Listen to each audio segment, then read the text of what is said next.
Hello, how are you doing today? Due to the time change, I have a little bit extra time today. So I am going to call a little meeting. And this meeting is about worshiping ancestors, specifically Black Americans worshiping ancestors. The topic went viral a couple of weeks ago, and so I wanted to talk about that. I am going to be citing Exodus 23 through 5 and John 14:6. So let's see quickly. Exodus 23 through 5. You shall have no other gods before me. You shall not make for yourself an idol in the form of anything in heaven above, or on the earth beneath, or in the waters below. You shall not bow down to them or worship them. For I, the Lord your God, am a jealous God, punishing the children for the sin of the fathers to the third and fourth generation of those who hate me, but showing love to 1,000 generations of those who love me and keep my commandments. Okay, so that is Exodus 23 through 5, and that was part of the 10 commandments. And now I'm going to jump to John 14:6. Jesus answered, I am the way and the truth and the life. No one comes to the Father except through me. If you really knew me, you would know my Father as well. From now on, you do know him and have seen him. So, those are the two verses that I wanted to cite.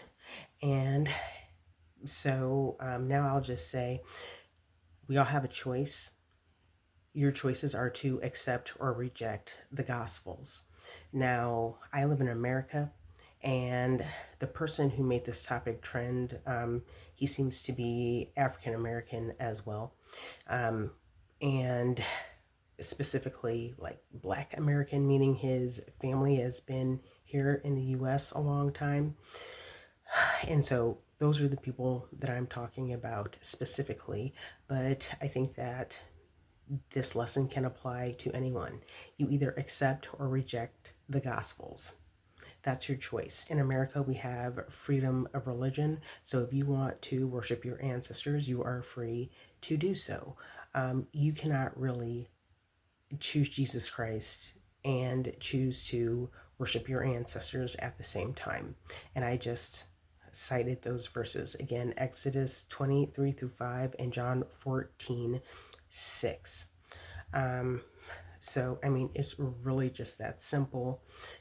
You need to accept or reject the Gospels.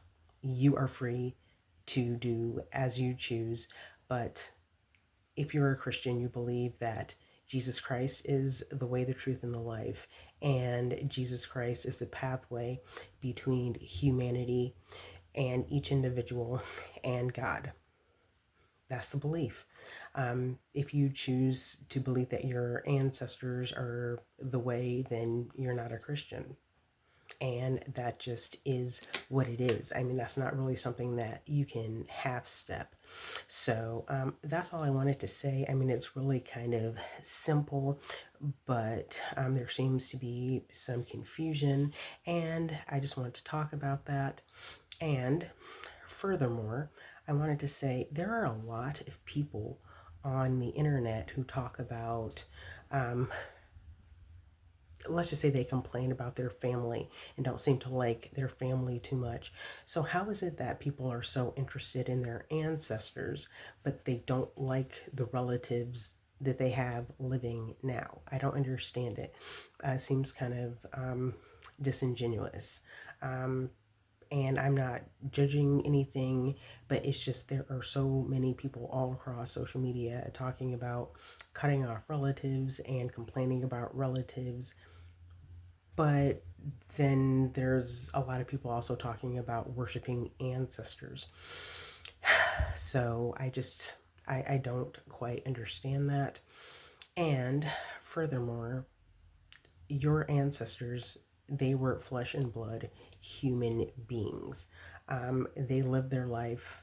Um, they lived their life they passed away, just as eventually me, you, and every other human being is going to go through the same thing. We're here living our lives now, and then we're going to pass away. And where we spend eternity depends, if you're a Christian, it depends on what you choose while you are alive. Are you going to accept the Gospels or reject them? Are you going to accept Jesus Christ as your Savior or reject it? You have a choice. I'm glad that we all have a choice, but you can't really straddle the fence, and it says it right there in the Bible. So, anyway, everyone have a wonderful day, and thanks for watching. Bye.